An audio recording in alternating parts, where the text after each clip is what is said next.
దరిద్రుడై ఉండి లాజరు తినడానికి తిండి లేకపోయినా, ఆరోగ్యం లేకపోయినా, ఇల్లు లేకపోయినా, ఎవరో ఆ ధనవంతుడు ఎవరో ఆయనకు తెలియనటువంటి ఆ వ్యక్తి దగ్గరికి వెళ్ళి ఆ ఇంట్లో ఆ వాకిట్లో బడి బ్రతుకుతూ ఆ ధనవంతుడు బల్లా మీద నుంచి ఏమైనా మొక్కలు పడితే తిని తన ఆకలి తీర్చుకుందామని ఆశపడుతూ అలాంటి జీవితాన్నైనా జీవించడానికి ఇష్టపడ్డాడు. కానీ దేవునితో ఉన్న సంబంధాన్ని, సహవాసాన్ని, దేవునితో ఉన్న ఆ ఆత్మీయతను మాత్రం పోగొట్టుకోవడానికి ఇష్టపడలే. తన ఉద్దేశం ఏంటంటే, నేను చచ్చిపోతా ఏదో ఒక రోజున, ఇతడు చచ్చిపోతాడు ఏదో ఒక రోజున, దరిద్రుడైన నేను చనిపోతా, ధనవంతుడైనా ఈయన చనిపోతాడు, ఇద్దరం చనిపోతాం.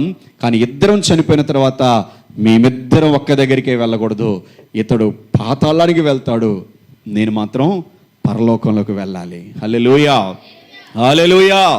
నేను మాత్రం నిత్యత్వంలో ఉండాలి. అందుకొరకు నా స్థితి ఎలాంటిదైనా నేను పట్టించుకోను, నా పరిస్థితులు ఎలాంటివైనా నా దేవుణ్ణి విడిచిపెట్టను. నా జీవితంలో ఎంత బాధలైనా, ఎన్ని కష్టాలైనా, ఎన్ని శోధనలైనా, ఎన్ని శ్రమలు వచ్చినా నేను నా దేవుణ్ణి మాత్రం విడవను విడవను విడవను.